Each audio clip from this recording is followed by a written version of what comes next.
G'day. So I just put up my 60th YouTube video yesterday, and those videos represent about 2.5 months of work. And in my humble opinion, there's some good stuff there to choose from. But almost no one has seen any of that, and in fact, the best work that I did during that time, I don't think anybody has ever seen it, not even one view, and probably nobody ever will view it. Which is kind of sad, right? Now, I know you will say, Dave, you need to focus on branding and SEO and getting a bunch of things to fit the formula for success. And there's so many YouTube videos about that out there. That's not what this video is about. And actually, I'm not complaining because I got to do what I wanted to do and explore the ideas which interest me. And that's what I was after. No, the point of this video is to explain why our society is so fixated on the idea of, going viral and what that actually is about. Because it's at the heart of media studies. If you don't understand what going viral means and why it works the way it does, then you don't understand the most important element of mass media. And I claim, somewhat boldly, that I do understand it. So to approach this, we have to consider how we live. And this is why I often talk about the past and historic or even prehistoric things, because there's no other way to easily get traction out of a comparison in social things.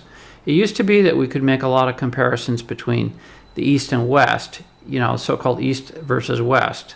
When I was growing up, we had Western culture, and then we had the East or Asia or the Orient, and those were the comparison. And there was a cultural divide there, between people tried to say, materialism versus spirituality in the East. Well, people in the East are actually pretty materialistic. So anyway, today we don't have that contrast, at least not in sharp focus, because the world has literally shrunk in size. Well, it's not literally. The world has shrunk in size. So if you attempt now to use terminology like East and West, it doesn't work very well because the progress of crowd density in the world has continued, and crowds have extended across continents. Virtual crowds have extended. And that process will continue. So the engine for this homogenization or spread, it's like a mold spore spreading, is this nefarious instrument of virtualized crowds, which is the multinational corporation. That's the business entity of it. A corporation is a business entity, and I don't want to sound like I'm ignorant by making wild generalizations about these structures. But look, they need to be studied very carefully, not from the perspective of making money, which is what everybody does, but to ask what they're doing to culture and civilization at large. What do these structures mean? When I went to Japan and I walked around in Tokyo, it felt very Japanese, and there was a strong feeling of being in this amazing and different place with these deep roots going into the past. And then to my chagrin, there I saw a Starbucks and a McDonald's, and computers there use Microsoft Windows, and so on and so on. So this is the penetration of the multinational corporate business model into a very faraway place. And all over the globe, it's like that. So is my point that this is a big problem? No. My point is that it works as a great way for us to understand what a virtual crowd is. Virtual crowds are like invading armies. So what is a virtual crowd? What is this terminology that I use? Well, everyone is acquainted with what a crowd is, but if you look closely at your life, you're going to find there is a common thread, that everything you do is not just, it's not really generic, but it's part of a larger experience which is shared by thousands and perhaps millions of other people. So for example, the phone, that you might be watching this, that you're holding in your hand right now, that phone was mass produced. That exact same model of phone was sold to millions of people. Or the laptop computer that you're looking at right now. If you're looking at a laptop, mass-produced, sold to millions. So even though we have a concept today of print on demand, and in theory you can write a book and publish it, no one will read that book that you write. Believe me, I've done that experiment. No one to speak of, I'm generalizing, no one to speak of will buy your book. Instead, they will buy books which are mass-produced and sold specifically for mass consumption. Now, I know, you want to stop me here and say, well, Dave, you just need to market your book better. But what is marketing? Well, the answer is that marketing, generally speaking, is the social process, the business-oriented social process for engaging with a new virtual crowd. We have to take special measures, often engaging with a larger corporate structure, like Amazon, to seek ingress into that crowd mind. And marketing is a technique developed in the 50s and 60s. It's not the only technique, but that is a technique for doing that. If you go to the grocery store, you probably imagine that the vegetables that you're buying are for you. But that's not true. Those vegetables were cultivated over hundreds of years to be more and more pleasing, give larger yields, and also to be more acceptable to the mass, to very large masses of people. So when you go to buy a red delicious apple, you're not buying an apple. You're buying participation in a virtual crowd. The great mass of people who also eat that particular somewhat mealy but very long-lasting in terms of shelf life apple. And as you walk around the aisle of the market, the supermarket, every single product you see will have a similar element. It's not the whole thing, but there's an element of that in it. It's not that the grocery is filled with generic, cans with black and white labels that say food on them, like in Repo Man.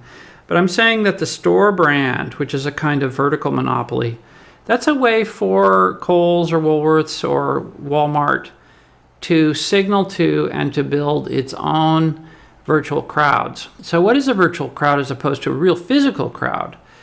Well, in my conception, which takes a lot from Elias Canetti, a physical crowd comes together for a specific purpose.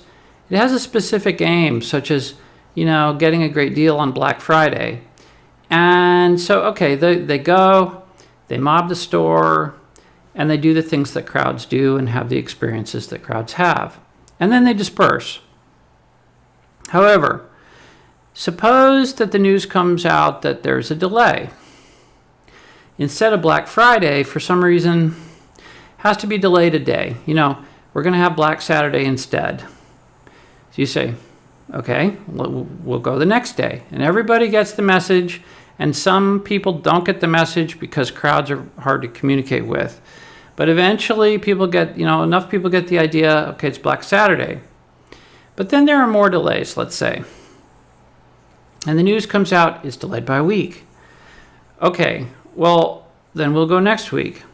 So if you imagine this process stretched out over a long period of time, you can think of this as crowd stretching or crowd attenuation. That the impulse to form a crowd, to act as a crowd, can be held and maintained for a longer period. It can be retained. So you can see this at work in things like the religions. For example, the claim that some Messiah will return at the end of days. Jesus will return, Or in the political sphere, like the South will rise again. This kind of idea, it's crowd stretching in action. These are attempts to keep a crowd in a state of suspense, which is the same thing as saying it keeps it alive. So, the people who believe in Jesus, well, why do you believe in Jesus? Well, he's going to return, right? So it keeps that alive. And by the way, I'm not picking on you if you believe in Jesus. That's okay. That's fine. I'm just giving an example to show you that you are part of a crowd which is being kept alive, which is, that from a sociological perspective, that's being kept alive. And whether that's in your benefit or not, you have to decide for yourself. So another driver for crowd stretching is simply the natural recurrence of events. So even going back millions of years, there are crowd events in nature such as, annual migration, and human beings are not without awareness of such things. So recurrence plays its part in stretching the crowd. That's sort of natural in extending its life, because people know events are cyclic and crowds form under those expectations. Black Friday is Black Friday. But crowds are kept alive also through that natural cycle, which then is capitalized on for business purposes. So you see the business of the endless sale. There's always a sale, right? The third driver for crowd stretching or attenuation is the simple existential fact that the means of production, to use a horrible phrase, is a mass means. So almost everything we make is mass produced, mass marketed. And so this existential economic system fosters and indeed is predicated on very large virtual crowds. The whole physical structures, there are whole physical structures such as architecture, like shopping malls, systems of transport like a freeway or a motorway. Those are predicated on the existence of large virtual crowds who will activate at certain times. It's not just that they build a freeway just because people need transport, okay? So anyone, you might think that, but that's not what happens. Anyone who has experienced rush hour traffic knows what I mean. The time of being in the office, say 4 p.m., you're not really conscious that an hour or two you'll be deep in gridlock, but the fact is that millions of people will be doing it. And so their bodies are subconsciously preparing for that ordeal. So people, there's this low-level consciousness of things and there is activation of crowds. So a virtual crowd is a crowd, but it's been stretched or attenuated. I think attenuation is a pretty good word for what happens. So the reason to emphasize the existential nature of the experience is that it's really so pronounced. We're like fish in the water. It's like we're living in a bait ball. And it seems that the larger game is the construction of bait balls and the retention of members in those bait balls, because there are regular wars to keep fish in their bait balls. It seems the fish migrate from one ball to the next very freely. See? So what I mean by this is partially at the physical level, such as keeping brand and product consumption flowing, but also at the level of the attention, of attracting and even compelling people to pay attention. So there's a deep secret in attention. Our attention is in some ways, all that we really have. We may have a small bit of cash to spend, or we may have our physical body, which we can devote to some simple task like knitting or, going driving. But our attention, our conscious focus is really us, in some sense. Because knitting and driving and spending money, you could make a machine to do that. But our attention is us, see? So what the virtual crowd really is about is attention. And when I talk about the crowd and crowd participation, I know I'm generalizing in a grotesque way, as if there's only one, the crowd. We're really actually participatory in large numbers of different crowds, and maybe hundreds of different states of activation and attenuation are going on through our day. And this leads us inevitably to the finite nature of attention. We have to think about, you can only attend to so many devices at one time. We can only process so many signals at once. Our minds are constructed in such a way that they can multitask. You can walk and chew gum at the same time, but only there's a finite limit to the number of tasks that you can do at one time. It's a small number, it's a small integer. So the attention wars, is what we can call them, is the effort to get crowds to activate, to get fish in the bait ball, not to leave, but to keep them on, the website just a little bit longer. Get another click out of them. Get another view out of them. Get another subscriber out of them. Well, naturally, So you see, even here, I'm asking for your attention. You know, subscribe to my channel. Subscribe, I command you. So that is the attention war. I hope you've enjoyed this video. Thanks.